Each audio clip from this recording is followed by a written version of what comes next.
So welcome back everyone. আমার নাম সায়ান ঘোষ, চলে এসেছি আজকে নতুন একটা ভিডিও নিয়ে। হ্যাঁ, আজকের ভিডিওটাও প্রত্যেকবারের মতন সেম, আগেন কিছু স্টক ডিসকাশন করবো আজকের ভিডিওতেও। বাট তার আগে একটু বোঝার চেষ্টা করব কি নিফটি এখন কি মুভ করার চেষ্টা করছে, লাস্ট কিছু ক্যান্ডেলস্টিক কি ফরমেশন এখানে দিচ্ছে, কি বলার চেষ্টা করছে মার্কেট আমাদের, ওটা ভালো করে বুঝবো। দেন কোন লেভেল ব্রেক করলে কোন লেভেল অ্যাচিভ হতে পারে, এখন বুলিশ হবে না বিয়ারিশ হবে, ওইগুলো একটু ডিসকাস করব। প্লিজ ভিডিওতে লাস্ট অব্দি নিশ্চয়ই দেখবেন, যাতে কিছু স্টকসের ব্যাপারে কিছু আইডিয়া আমরা পেয়ে যাব, প্লাস একটু নিফটিকে ডিপ আন্ডারস্ট্যান্ড করবো। রাইট। আচ্ছা, কিছু পয়েন্টেস আগে বলে দিই। রিসেন্টলি আমি দেখছিলাম অনেকে আছে যারা চার্ট ভালো করে বুঝতে পারে না, চার্ট রিডিং বুঝতে পারেন না, ক্যান্ডেলস্টিক বুঝতে পারে না। আমি তাদেরকে সাজেস্ট করবো, প্লিজ আমাদের স্পেশালি যে ভিডিওগুলো আমি ছেড়ে থাকি ইউটিউবের মধ্যে, ওইগুলোকে ভালো করে একটু দেখবেন। ঠিক আছে? কেন অনেক সময় আমি ক্যান্ডেলস্টিককে ডিপ ডিসকাশন করি কি কি বলার চেষ্টা করছে এটা। আর যদি আপনাদের মনে হয় ভিডিও অন্য কোনো কারুর কাজে লেগে যাবে, কি হ্যাঁ, যদি অন্য কাউকে সাজেস্ট করলে ক্যান্ডেলস্টিক স্টাডি বা chart study, price action study যদি কেউ শিখতে পারে, তো প্লিজ ভিডিওটা অন্য কাউকে সাজেস্ট নিশ্চয়ই করবেন। ঠিক আছে? চলুন তাহলে একটু আগিয়ে নেবো আমরা। তো সামনে আপনার চার্ট ওপেন রয়েছে, Nifty fifty chart in daily time frame. ঠিক আছে? তো লাস্ট কিছু ক্যান্ডেল এখানে অবজার্ভ করবো, আমরা কি দেখতে পাচ্ছি কি, আহ, এই যে গ্যাপ ওপেনিং সিন মনে আছে কি, গ্যাপ ওপেনিং সিন ছিল অলমোস্ট মার্কেট এখানে, এখানে অলরেডি ক্যান্ডেলস্টিক দেখে বলছিলাম কি বাইং আসার চান্স একটু কম, পসিবল থাকবে কি একটু সেলিং প্রেসের, যেহেতু ক্যান্ডেলস্টিকে দেখতে পাচ্ছি মার্কেট একটু নিচে আসতে পারে। ঠিক আছে? এবার এতটাও ভাবিনি কি মার্কেট এতটা ফল দিয়ে দেবে, তো বাট হলো, তাই হলো, মার্কেট সেলিং প্রেসের এখানে আরামসে দিল। এবার দেখুন লাস্ট তিনটে ক্যান্ডেল স্ট্রাকচার, আপনি দেখুন এই ক্যান্ডেলটা, this is the first candle, gap down open হয়ে আপসাইড ক্লোজিং হলো, তার মানে কি এখানে বায়ার্স এন্ট্রি করছে, বায়ার স্ট্রং বায়ার এন্ট্রি করেছে। ঠিক আছে? পরের ক্যান্ডেল দেখুন, স্লাইড গ্যাপ ডাউন, এখানে ক্লোজ ছিল, নিচে একটু ওপেন হলো, নিচে গিয়ে আবার উপরে, তার মানে বায়ার এন্ট্রি করছে আবার, মানে নিচে এসে উপরে এসে, তার মানে বায়াররা উপরের দিকে নিয়ে যাচ্ছে। পরের ক্যান্ডেল যদি আমরা খেয়াল করি, গ্যাপ ডাউন ওপেন হয়েছে। ঠিক আছে? গ্যাপ ডাউন ওপেন হয়ে দেখুন এখানে ক্লোজ হয়েছিল, পরে ক্যান্ডেল এখানে ওপেন হয়ে আবার উপরে চলে গেছে। তো এই তিনটে ক্যান্ডেল কি বুঝতে পারছি, বাইং প্রেসার আসছে, ভালো কথা। আচ্ছা, তারপরে ক্যান্ডেল দেখি, গ্যাপ ওপেনিং হলো, দেখুন এখানে ক্লোজ, পরে ক্যান্ডেল এখানে নিচে এসে আবার উপরে ক্লোজিং। তো দেখুন নিচের দিকে যে শ্যাডোগুলো ক্রিয়েট হয় না, যখনই ক্যান্ডেলের নিচের দিকে শ্যাডো দেখবেন, তার মানেই হচ্ছে কি বায়ার প্রেসার এখানে দেখা যাচ্ছে। ঠিক আছে? তো এবার স্যার বায়ার প্রেসার দেখা যাচ্ছে, তাহলে আমাদের যদি কোনো ট্রেডিং অপরচুনিটি দেখতে হয় নিফটির মধ্যে, যারা নিফটি ইন্ট্রাডে করেন বা সুইং ট্রেডিং করেন, তাহলে আমাদেরকে কি অবজার্ভ করতে হবে নেক্সট, তাহলে আমরা কি দেখবো। আচ্ছা, coming to the 1 hour time frame, 1 hour time frame যদি আমরা দেখি, নিফটির কাছে একটা স্লাইড সাপোর্ট রেজিস্ট্যান্স চলে এসছে। আপসাইডে যে লেভেল আমি দেখতে পাচ্ছি সেটা হচ্ছে 23,550, ডাউন সাইডে যে লেভেল রয়েছে মার্কেটের কাছে সেটা হচ্ছে 23,200 লেভেল। ঠিক আছে? 550 থেকে 200 লেভেল আমরা দেখতে পাচ্ছি আপকামিং ডেজের মধ্যে, মানে মানডে, টুইসডে, ওয়েডনেসডে, থার্সডে, যদি এই লেভেলকে মার্কেট প্রপার ব্রেক করে আপসাইড সাস্টেন করে যায় প্রপারলি, 550 বা 600-র উপরে যদি সাস্টেন করে না, দের ইজ আ চান্স কি এখানে ভালো বাইং মোমেন্টাম চলে আসবে। ঠিক আছে? ফাইন। আচ্ছা, যদি আরও বিয়ারিশ হয়ে যায় স্যার, মার্কেট যদি 200 নিচে চলে আসে, তো ওয়েট অ্যান্ড ওয়াচ করবেন, যদি এরকম কোনো স্ট্রাকচার আসে তাহলেই কোনো বিয়ারিশ অপরচুনিটি, নালে হতেই পারে মার্কেট ফেক ব্রেকআউট দিয়ে উপরে চলে আসলো। ঠিক আছে? আচ্ছা, এবার একটা জিনিস দেখবো কি, যদি মার্কেট উপরে যায় তাহলে কত কোন লেভেল অবধি যেতে পারে, এই যে একদম এই লেভেল অবধি, কত হচ্ছে এটা, এটা হচ্ছে 23,900 লেভেল। ঠিক আছে? হ্যাঁ, 24,000 লেভেল ডেফিনেটলি একটা রেজিস্ট্যান্স এখানে ক্রিয়েট করবে, ওটা যদি ব্রেক করে যায় তো খুব দারুণ মুভমেন্ট আসবে। ঠিক আছে? তো আশা করি এই অবধি সবার কাছে ক্লিয়ার হলো। বিএডিসির জন্য উই হ্যাভ টু ওয়েট কি মার্কেট প্রপার 23,200 লেভেল ব্রেক করুক অলমোস্ট এটা, দেন আমরা কোনো বিএডিস অপরচুনিটি এখানে দেখবো। ঠিক আছে? তো এটা গেল আমাদের নিফটি অ্যানালাইসিস। এবার একটা জিনিস খেয়াল করুন, আমি কোনো না কোনো জায়গায় এখানে বলছি কি ক্যান্ডেলসটা কিন্তু বুলিশ দেখাচ্ছে। এবার নিফটি যদি বুলিশ হয়ে যায়, তাহলে কোন স্টকগুলো আগামী কিছু দিনের মধ্যে ভালো আউট পারফর্ম করবে বুলিশ সাইডের দিকে, মানে ভালো বাইং দেখাতে পারে, আমি এটা কনফার্ম করবো না কি যে কটা স্টক রাখছি সব কটাই মুভ করবে, নাও মুভ করতে পারে, বাট একটা দুটো তো হয়তো করে যাবে। ঠিক আছে? তো let's start with the stocks part. সবচেয়ে প্রথম যে স্টকসটা আমরা দেখবো, মোস্ট পসিবল আপনার এই স্টকের নাম শুনেছেন, এটা হচ্ছে এথার এনার্জি। মনে আছে এই কোম্পানি কি তৈরি করে? রিসেন্ট টাইমসে আমরা দেখছি এর ডিমান্ড কিন্তু একটু বেড়ে যাচ্ছে। কিসের কথা বলছি আমি? আমি বলছি ইভির কথা, ইলেকট্রিক ভেহিকলস এর কথা। ঠিক আছে? তো আমরা যদি এখানে দেখি ইথার এনার্জি কি তৈরি করে ইলেকট্রিক ভেহিকল, আপনি দেখুন এর প্রাইস অ্যাকশনটা। বারবার এখানে রেজিস্ট্যান্স খেয়ে ফল করছিল। দেন এখানে উপরে গিয়ে সাস্টেইন করলো। দেন দারুণ মুভমেন্ট আসলো। আগেইন দেখুন সিমিলার স্ট্রাকচার ছোট টাইম ফ্রেমে এখানে আমরা দেখতে পাচ্ছি। ফার্স্ট, সেকেন্ড, থার্ড, ফোর্থ আবার এখানে টাইম পাস করে উপরে যাওয়ার চেষ্টা করছে।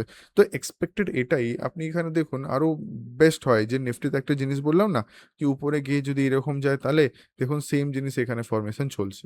তো এই অলরেডি প্রাইস অ্যাকশনের ওয়ার্ডসে রয়েছে কি এখন বাস প্রাইস অ্যাকশন রেডি, একটা ক্যান্ডেল ভালো আসুক, আমি ভালো বাইং দিয়ে দেবো। রাইট? তো এই পার্টিকুলার স্টক একটু বলিসের জন্য ভাবা যেতে পারে। প্রেজেন্ট প্রাইস চলছে 1033 এর কাছাকাছি। যদি কেউ এন্ট্রি প্ল্যান করছেন আমি তো অবভিয়াসলি বলছি না কি মানডেতে গিয়ে বাই করে নেবেন। ঠিক আছে? It is very much important. কোনো কথাকে আমার অ্যাজ আ রিকমেন্ডেশন ট্রিট করবেন না।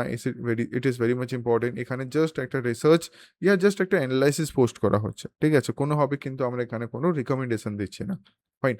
বাই চান্স আপনি এখানে কোনো স্টক বাই করে নিচ্ছেন তো please be ready with the backup plan plan B. কি? প্ল্যান বি হচ্ছে কি স্টপ লস। স্টপ লস হচ্ছে যেহেতু ভালো রেজিস্ট্যান্স উপরে গেছে, এরকম একটা স্ট্রাকচার ফর্ম হয়ে গেছে তো আমার স্টপ লস কিন্তু এই লেভেলেই থাকবে। যদি মার্কেট উপরে যায় এখানে স্টপ লস, যদি ফার্দার নিচে চলে আসে এই লেভেল ব্রেক করলে আমি এক্সিট করে যাব। ঠিক আছে? আই হোপ ক্লিয়ার হলো সবার কাছে। আগেইন বারবার বলছি কোনোভাবে কিন্তু এখানে রিকমেন্ডেশন দেওয়া হচ্ছে না। তো এটা গেল আমাদের প্রথম স্টক। নেক্সট আমরা দেখে নেব সেটা হচ্ছে অ্যাকুইটাস কেমিক্যাল। এটা মোস্ট পসিবল আগেও একবার ডিসকাস করেছিলাম, ঠিক মনে পড়ছে না। তো ডিসকাস করেছিলাম জাস্ট আমি অ্যানালাইসিস রেখেছিলাম বাট ভিডিও হয়তো ছাড়িনি। ঠিক আছে? কিন্তু চার্টটা আমার মনে আছে আগেও একবার এর উপরে ডিসকাশন করা হয়েছিল। এখানে দেখুন মার্কেট একটা ফল দেন কন্টিনিউয়াস স্লো এন্ড স্টাডি হাইকে ব্রেক করে যাচ্ছে। রাইট? এবার এই প্রাইস অ্যাকশন খেয়াল করবেন মার্কেট কি হয়, একটা হাই বানায় নিচে আসে উপরে যায় সাপোর্ট নিয়ে আবার উপরে, আবার দেখুন এই একটা হাই বানালো সাপোর্ট নিয়ে আবার উপরে। তার মানে কি এই পার্টিকুলার স্টক নিজের একটা প্যাটার্ন মেইনটেইন করছে। তো দেয়ার ইজ আ চান্স আবার কিছুদিন পর নিচে এসে আবার উপরে যেতে পারে। তো একুইটাস কেমিক্যালকে একদম ওয়াচ লিস্টে রাখবেন। যেরকম প্রথম স্টকটা ছিল এথেন এনার্জি ওটাকে ওয়াচ লিস্টে রাখা যেতেই পারে। এটাকেও রাখা যেতে পারে। তো এখানে ওয়েট অ্যান্ড ওয়াচ করতে হবে প্রপার রিটেস্টের জন্য। যদি আসে তো খুব ভালো। আর যদি ফার্দার উপরে চলে যায় আপনি আপনার ট্রেডিং রিজন নিতে পারেন। আচ্ছা এই স্টককে কেন পিক আপ করা হলো? Just because of volume. এখানে দেখুন ভলিউম লাস্ট অনেক দিন ধরে প্রায় ১ মাসের যে এভারেজ ভলিউম আছে তাদের চেয়ে অনেক উপরে এসে রয়েছে। এবার সিমিলারলি যদি আপনি এখানে চেক করেন এই ব্রেকআউটের কাছাকাছি আ এই পার্টিকুলার ক্যান্ডেলটা ভলিউম দেখুন খুব হিউজ। পরের ক্যান্ডেল দেখুন একটু বেড়েছে। এই পার্টিকুলার ভলিউম থেকে তো কমই আছে। বাট বাকি যে ক্যান্ডেলস্টিক গুলো আছে তাদের থেকে কিন্তু বেশি। তো সেম স্ট্রাকচার কিন্তু এখানে ফরমেশন। আর ব্রেকআউটের পর যদি এরকম ভলিউম আসে জেনারেলি ওটা দেখায় কি এখানে কোনো লঙ্গার প্লেয়ারের কোনো এন্ট্রি হচ্ছে এখানে। ঠিক আছে? তো আই হোপ এটা সবার কাছে ক্লিয়ার হলো। তো একুইটাস কেমিক্যালকে আমরা আমাদের ওয়াচ লিস্টে রাখতেই পারি। এবার এটা গেল সেকেন্ড স্টক। চলে আসবো third number stock. Third number স্টকের নাম হচ্ছে ফেডারেল ব্যাংক। দাম চলছে মাত্র ৳৩০৪। প্লিজ আগেইন রিপিট করছি রিকমেন্ডেশন হিসাবে ট্রিট করবেন না।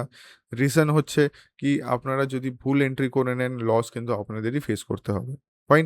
আচ্ছা এখানে প্রাইস অ্যাকশন ডিসকাস করি এই পার্টিকুলার স্টককে কেন রাখা হলো আমাদের ডিসকাশনের মধ্যে বা ওয়াচ লিস্টের মধ্যে। রিজন হচ্ছে দেখুন রেজিস্ট্যান্স, রেজিস্ট্যান্স, রেজিস্ট্যান্স, রেজিস্ট্যান্স আবার রেজিস্ট্যান্সকে ব্রেক করে গেল। তো যখন এত লম্বা রেজিস্ট্যান্সকে ব্রেক করছে প্লাস একটা প্যাটার্ন ফর্মেশন আপনি দেখতে পারেন, একটা ট্রায়াঙ্গেল প্যাটার্ন ফর্মেশন রয়েছে। ইনভার্টেড হেড অ্যান্ড শোল্ডার প্যাটার্নও এখানে রয়েছে। তো এত কিছু আসার পর যখন আমরা দেখছি কি একটা ক্যান্ডেল ব্রেকআউট দিয়েছে তো ম্যাক্সিমাম চান্স এটাই কিন্তু কি মার্কেট আরও বুলিশনেস দিতে পারে। ঠিক আছে? এবার বাই চান্স যদি এই স্টকে কেউ এন্ট্রি করছেন করবেন ইন ফিউচার প্লিজ একটা স্টপ লস প্ল্যান কিন্তু এখানে করে রাখবেন। বাই চান্স যদি নিচে আসে এই লেভেলে নিচে আসে কিন্তু আমরা এক্সিট করে যাব। ঠিক আছে? আর যদি স্ট্রাকচার চেঞ্জ হয় আপনার হয়তো স্টপ লস উপরে চলে আসতে পারে based on the market scenario. ঠিক আছে? তো এটা গেল আমাদের থার্ড নাম্বার স্টক। নেক্সট স্টকে যাওয়ার আগে যদি এই ভিডিওটা আপনাদের ভালো লেগে থাকে তো প্লিজ একটা ছোট লাইক তো নিশ্চয়ই দেবেন। সাথে, সাথে কমেন্টে জানাবেন আমাদের যে ভিডিওগুলো পোস্ট করা হয় ওখান থেকে কী লার্নিং আপনারা তোলেন। ঠিক আছে? আচ্ছা আমি একটা জিনিস অবজার্ভ করছিলাম অনেকে আছেন যারা চ্যাটে বা কমেন্টে অনেক স্টকের নাম দেন। ঠিক আছে? তো কিছু জিনিস বলে দিই সেটা হচ্ছে অনেক স্টকের নাম আসে সবকটা স্টক কিন্তু ডিসকাস করা পসিবল হয়ে উঠবে না। আমি তাহলে একটা প্ল্যান করছি কি আপকামিং কিছু উইকস এর মধ্যে তাহলে একটা ভিডিও আমরা এমন বানাবো যেখানে আপনাদের কিছু স্টকস এর উপরে ডিসকাশন করা হবে। ঠিক আছে? যাতে আপনারা বুঝতে পারেন কি ওই স্টকে প্রাইস অ্যাকশনটা কি চলছে। দুটো জিনিস হতে পারে। আপনাদের স্টকগুলোকে নিয়ে একটা নরমাল ডিসকাশন করা কি এই স্টকের প্রাইস অ্যাকশন ওয়াইজ কি হতে চলেছে। আরেকটা এটা ডিসকাস করা যেতে পারে কি আপনাদের ধরুন ১০-১২টা স্টকের মধ্যে ৩-৪টে স্টক আমরা চুজ করলাম যেগুলো ভালো আছে আর ওইগুলোকে তুলে রাখলাম কি আপনাদের পিকের মধ্যে একটা ভালো স্টক। ঠিক আছে? তো আপনারা জানাবেন কোনটা ডিসকাস করা যেতে পারে। কি আপনার স্টকের ডিপ এনালাইসিস বা ওভারঅল সব স্টকের মধ্যে কোন স্টকটা ভালো আছে ওইটা এনালাইসিস করব। ঠিক আছে? চলুন তো এটা গেল আমাদের federal bank. Most possible chance একটা ভালো মুভ আসতে পারে but please always keep a backup plan. যদি মুভ না আসে আমাকে কিন্তু খুব তাড়াতাড়ি এই স্টক থেকে বেরোতে হবে। ফাইন? চলে আসবো আজকে লাস্ট স্টকে। লাস্ট স্টকের নাম হচ্ছে KIMS। এটাকে যদি আমরা এখান থেকে ফলো করি, রিসেন্ট বলবো না ২০২৫ জুলাইয়ের দিকে মার্কেট একটা হাই বানায়, স্লো অ্যান্ড স্টাডি ডাউনসাইড এসে আবার সেম লেভেল এখানে অ্যাকিউমুলেট হচ্ছে। সেম লেভেলে। আপনি ফলো করে দেখুন লাস্ট ভলিউমটা। এরকম টাইপের ভলিউম যখনই ব্রেকআউটের মুখে আসে, জেনারেলি এটা কিন্তু কন্টিনিউ করে যায়, মুভটা কন্টিনিউ করে যায়। তো এই পার্টিকুলার স্টকে এই জন্যই রাখা হলো, একদম নিয়ার বাই রেজিস্ট্যান্স লেভেলকে ব্রেকআউট করার চেষ্টা। ভলিউম এখানে ভালো আছে। আর বাস এখানে জাস্ট আমাদের এটা অবজার্ভ করতে হবে কি প্রপার কোনো ক্যান্ডেল আপসাইড যাচ্ছে কিনা। এটা রেড কালার দিয়ে দেখাচ্ছে ওটা ভুল। গ্রিন কালার দিয়ে দেখবো আমরা যদি প্রপার কোনো ক্যান্ডেল আপসাইড যাচ্ছে কিনা। যদি গিয়ে থাকে তো ডেফিনিটলি আপনারা চাইলে কোনো ট্রেড প্ল্যান করতে পারেন বা একটু ওয়েট করুন। আপনার প্রাইস অ্যাকশন হিসাবে যদি মার্কেট আসে তাহলেই কোনো আমরা বুলিশ অপরচুনিটি দেখতে পারি। বাট প্লিজ একটা স্টপ লস বা প্ল্যান বি রেডি রাখবেন। বাই চান্স স্টকগুলো মুভ না করলো তাহলে এক্সিট কোথায় হবে না এটাও কিন্তু আপনাকে বুঝে নিতে হবে। ঠিক আছে? তো আজকে এই কটা স্টকই রাখলাম আপনাদের এনালাইসিস জন্য। ওয়াচ লিস্টে রাখবেন, নিশ্চয়ই অবজার্ভ করবেন। যদি মনে হয় স্টকগুলো ভালো আছে তাহলে আমাকে কমেন্ট সেকশনে নিশ্চয়ই জানাবেন। ঠিক আছে? চলুন তাহলে আজকের ভিডিও আমি এই অবধি রাখলাম। আশা করি ভিডিও ভালো লেগেছে। আর একটা লার্নিং পয়েন্ট তো আপনাদের দিলাম। ক্যান্ডেলস্টিক বোঝানোর চেষ্টা করলাম কি রিসেন্ট নিফটিতে কি ক্যান্ডেলস্টিক চলছে, ক্যান্ডেলস্টিক কি বলার চেষ্টা করছে আমাদেরকে। তো এরকমই আরো বাকি ভিডিওতেও আমি ডিসকাস করার চেষ্টা করব। ঠিক আছে? চলুন তাহলে আজকে অবধি রাখলাম। ভালো থাকবেন সবাই। Thank you everyone.